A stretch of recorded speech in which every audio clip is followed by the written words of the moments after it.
Vanshika, I hope you all are doing well. आज का हमारा टॉपिक है इलेक्शन कमीशन। इसमें हम डिस्कस करेंगे what is election, there types, procedure of elections, election Commission of India, article 24 जो इलेक्शन कमीशन का इम्पॉर्टेंट आर्टिकल है, इलेक्शन कमीशन की पावर्स क्या है, उनके फंक्शंस, उनकी रिस्पॉन्सिबिलिटीज़ और उनके कुछ इंपॉर्टेंट आर्टिकल्स जो कॉन्स्टिट्यूशन में हैं वो भी डिस्कस करेंगे। ठीक है, हमारे लास्ट वीडियो में हमने डिस्कस किया था कॉन्स्टिट्यूशन और नॉन कॉन्स्टिट्यूशनल बॉडीज़ के बारे में।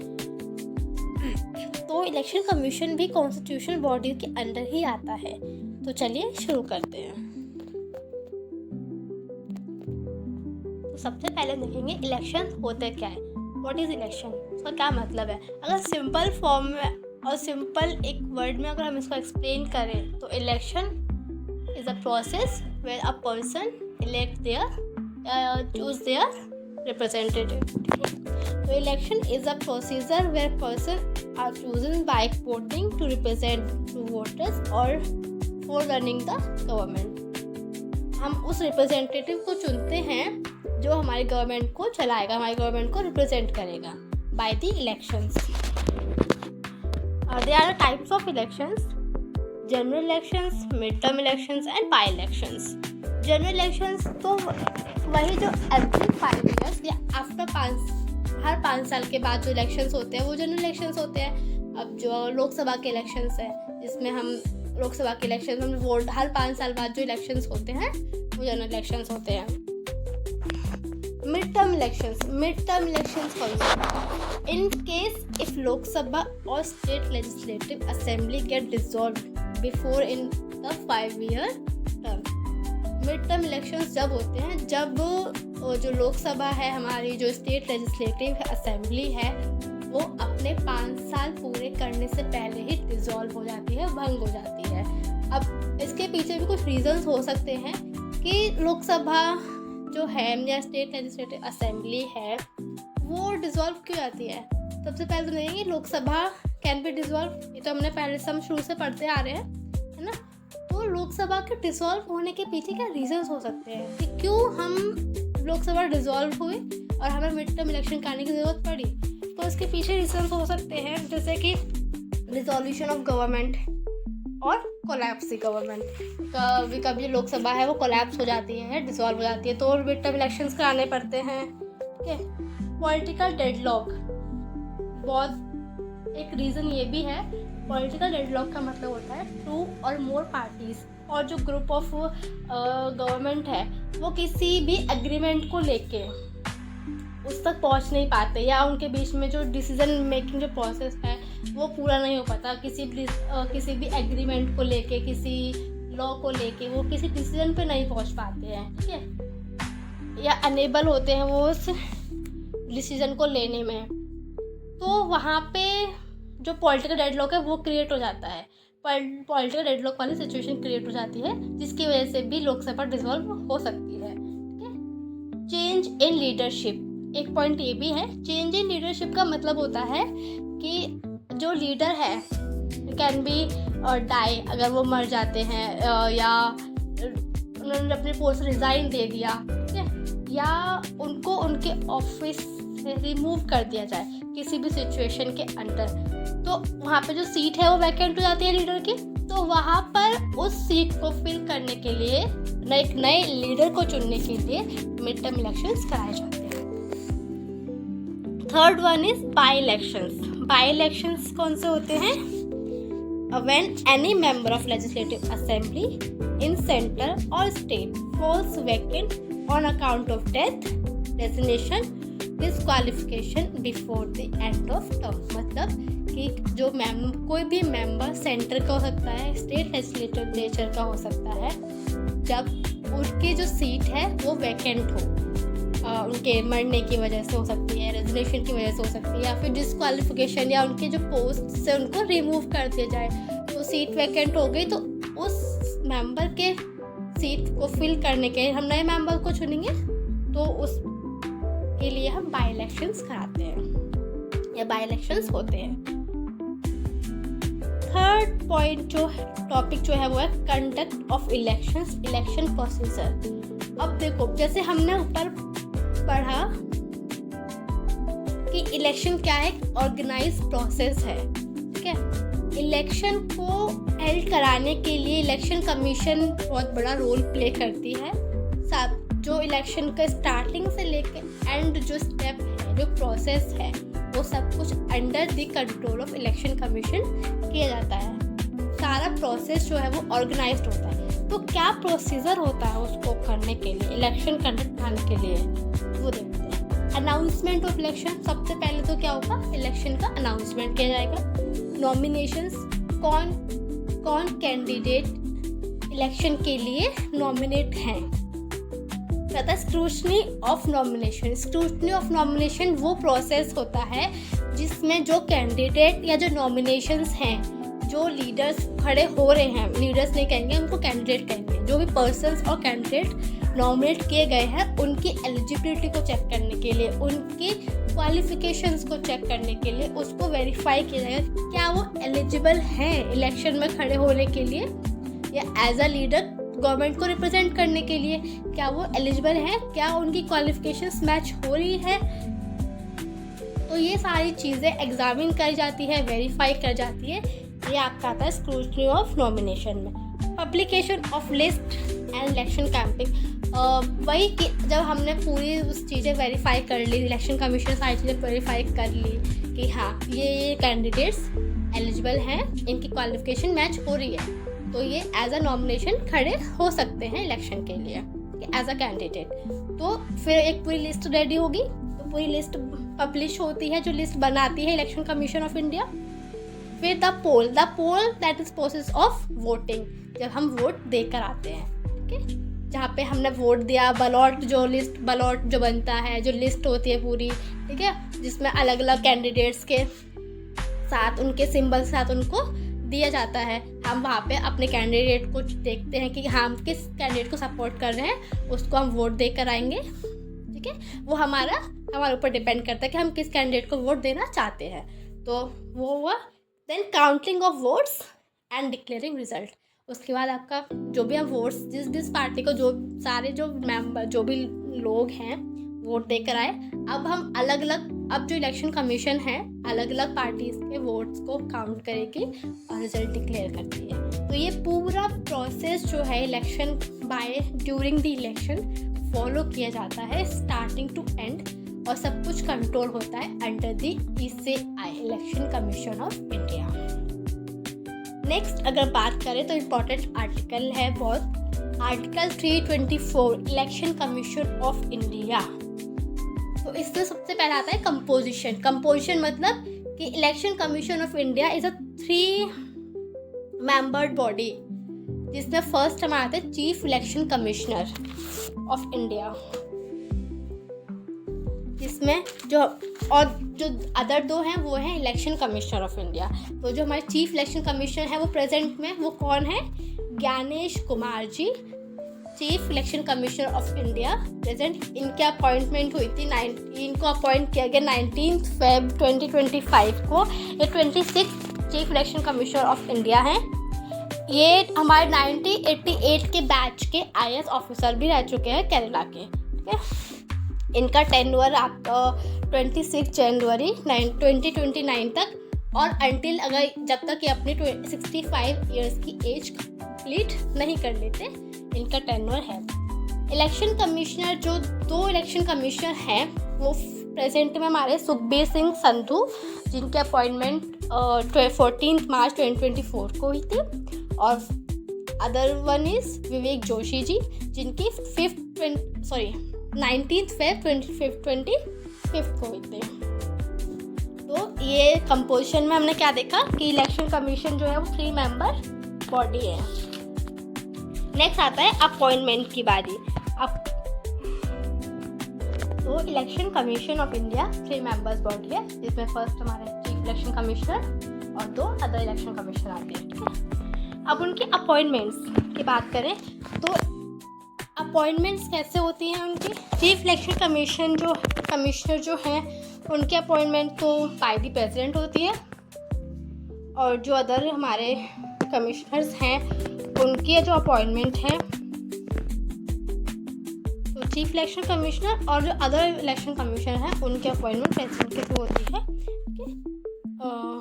इनका टर्म पीरियड तो 6 ईयर का होता है और until they completed their 65 years of age of 65 years. उनकी सैलरी जो है वो इक्वल होती है सुप्रीम कोर्ट के। आफ्टर रिटायरमेंट उनको पेंशन वगैरह भी मिलता है। ये सारी चीज़ें आप देख लेना।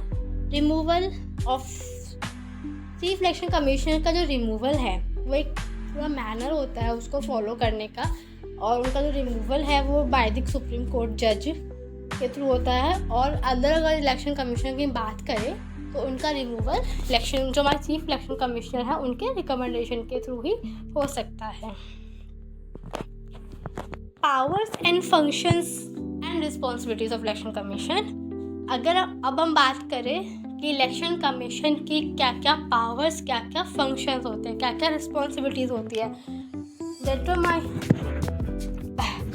तो फर्स्ट अगर हम बात करें इनके फंक्शन की तो वो है electoral constituencies, territorial areas through out the country determine करना। मतलब कि थ्रू आउट द कंट्री कितने टेरिटोरियल एरियाज डिवाइड होंगे, कितनी इलेक्टोरल कॉन्स्टिट्यूएंसीज डिवाइड होंगी, ये सब डिटरमाइन करना। ठीक है, एक पूरा एलिजिबिलिटी क्राइटेरिया डिसाइड करना कि जो कैंडिडेट्स हैं इलेक्शन के लिए खड़े हो रहे हैं, जो कैंडिडेट्स जो नॉमिनेटेड हैं उनके लिए क्या क्या एलिजिबिलिटी होंगी, क्या क्या क्वालिफिकेशंस होंगी, वो सब कुछ उसका पूरा एक डेटा प्रिपेयर करना। ठीक है, नोटिफाई करना शेड्यूल को, डेट्स को ऑफ इलेक्शंस कि इलेक्शन इस डेट में होंगे, इतने इतने टाइम के अंदर यहाँ इस स्टेट में या फिर इस country through out the country इस स्टेट में इस टाइम पर या इन डेट्स में इलेक्शंस कराए जाएंगे। Allocate the election symbols.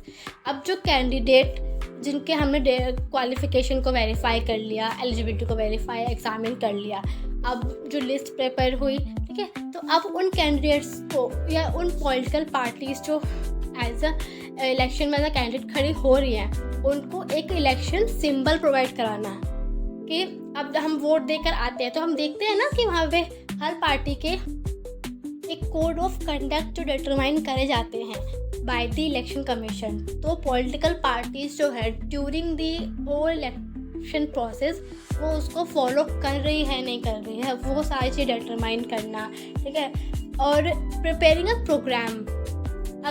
Political parties, सब पॉलिटिकल पार्टीज़ के अपने अलग अलग पॉलिसीज़ होती हैं। ठीक है, तो उन पॉलिसीज़ को जो वो पॉलिटिकल पार्टीज़ अपनी पॉलिसी बनाती हैं उनको हम लोगों तक कैसे पहुंचाएंगे, कैसे जो लोग हैं वो जानेंगे कि हाँ इस पॉलिटिकल पार्टी की ये पॉलिसीज़ हैं, इस पॉलिटिकल पार्टी ने या इस कैंडिडेट ने अपनी ये पॉलिसीज़ दी हैं। तो उन पॉलिसीज़ को लोगों तक पहुंचाना, लोगों को उन पॉलिसी के बारे में अवेयर कराना, तो उसके लिए इलेक्शन कमीशन जो है कुछ प्रोग्राम्स ऑर्गेनाइज करती है। अब वो प्रोग्राम्स डिफरेंट मीडियाज़ के थ्रू लोगों तक पहुंचाए जाते हैं। अब डिफरेंट मीडिया क्या होते हैं, आपके न्यूज़ चैनल्स हो गए, टीवी हो गया, रेडियो हो गया, अब सोशल मीडियाज़ वगैरह प्लेटफॉर्म कितने हैं, तो उस पर तो इन वेरियस मीडिया के थ्रू इन पॉलिसीज़ को Election Commission through the various programme organise कराती है, प्रोग्राम्स को लोगों तक पहुंचाने के लिए। ठीक है, advising the present to concern the disqualification of MP। अब एक पावर ये भी है कि अगर कोई MP है कि मेंबर ऑफ पार्लियामेंट, उनकी डिस्क्वालिफिकेशन के बारे में उसको लेके कोई कंसर्न है तो उससे जो इलेक्शन कमीशन है वो प्रेसिडेंट से एडवाइस करती है उसके बारे में। और यहीं पे अगर कोई MLA है उसके डिस्क्वालिफिकेशन को लेके कोई कंसर्न है तो उसके लिए किसको एडवाइस करेगी, इलेक्शन कमीशन गवर्नर को एडवाइस करती है। ठीक है, supervising the machines of election through out the countries.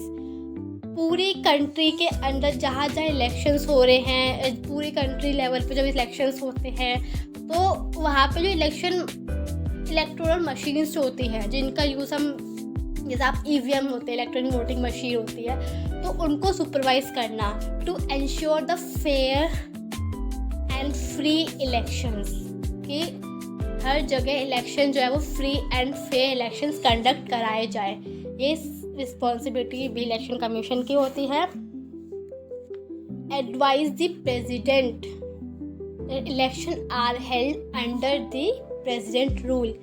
मतलब कि जब तक इलेक्शन हो रहे हैं, हमारी कोई पॉलिटिकल पार्टी नहीं बनी है, कोई रिप्रेजेंटेटिव अभी नहीं बना है, तो जो रूल है गवर्नमेंट का वो किसके अंडर आता है? प्रेसिडेंट रूल के अंदर, प्रेसिडेंट के अंदर। तो ये भी प्रेसिडेंट से एडवाइस करना इसके बारे में कि जो इलेक्शंस हैं वो अंडर द प्रेसिडेंट रूल कराए जा रहे हैं, ठीक है। Registering the political parties and grant them a status that the political parties make national और स्टेट। मतलब कि जो पॉलिटिकल पार्टी है उनको रजिस्टर करना कि कौन सी political party national political party बनेगी और कौन सी स्टेट।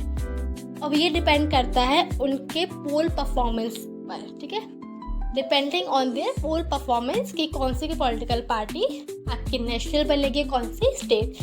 ये भी कौन रजिस्टर करेगा, कौन ग्रांट करेगा? Election Commission. तो ये थे इनके पावर्स एंड फंक्शंस। ये आप इनको अच्छे से देख लीजिएगा एक बार। Here are some important articles related to the Election Commission of India. Article 324, Article 325, Article 326, Article 327 and Article 328, Article 329. तो एक बार इनको भी देख लेते हैं।